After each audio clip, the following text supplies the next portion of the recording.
واہ کیا منظر آ گیا ہے، پیاسے کے پاس چل کر سمندر پھر آ گیا ہے۔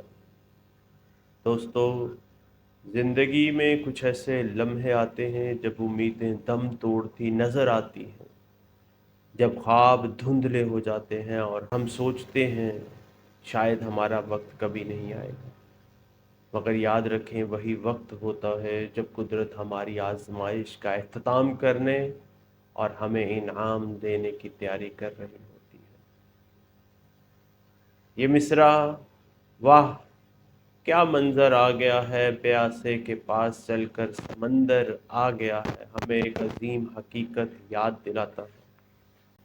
جب آپ کی محنت اور خلوص اپنی انتہا کو پہنچ جائے تب قدرت خود چل کر آپ کی طرف آتی ہے۔ اس کا مطلب کیا ہے؟ اگر آپ پیاسے ہیں تو یہ دنیا آپ کو پانی کی تلاش میں بھاگتے ہوئے دیکھنا چاہتی ہے، مگر جب آپ ہمت نہیں ہارتے تب کائنات کے سمندر آپ کی پیاس بجھانے کے لیے خود چل کر آتے ہیں۔ آپ کی جدوجہد، آپ کی دعا اور آپ کی استقامت وہ مقناطیس ہیں جو کامیابی کو آپ کی طرف کھینچتی ہے۔ اس سے ہمیں کیا سبق ملتا ہے؟ ہم اس سے کیا سیکھتے ہیں؟ سب سے پہلی بات، صبر اور استقامت۔ یاد رکھیں کبھی بھی مشکلات کو اپنے حوصلے پر حاوی نہ ہونے دیں۔ یاد رکھیں رات کے بعد دن ضرور آتا ہے۔ یاد رکھیں خود اپنے پر یقین وہ ایسی قوت ہے جو اپنی صلاحیتوں اور خوابوں پر یقین رکھتے ہیں۔ چاہے دنیا آپ کو بار بار یہ کہے یہ ممکن نہیں، آپ اپنے خوابوں پر یقین رکھیں اور ڈٹے رہیں، اپنی کوشش کو جاری رکھیں۔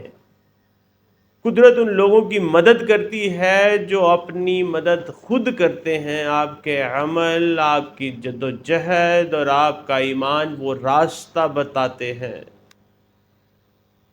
جس پر چل کر کامیابی آپ کے پاس آتی ہے۔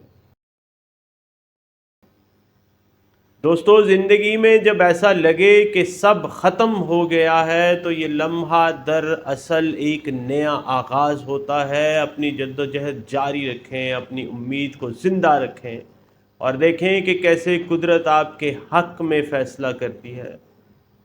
تو آئیے اپنی زندگی میں یہ عزم کریں کہ ہم پیاسے رہیں گے مگر سمندر کو خود اپنی طرف بلائیں گے، اور جب منظر بدلے گا تو دنیا حیران رہ جائے گی اور یہ کہنے پر مجبور ہو جائے گی واہ کیا منظر آ گیا ہے، پیاسے کے پاس چل کر سمندر پھر آ گیا ہے۔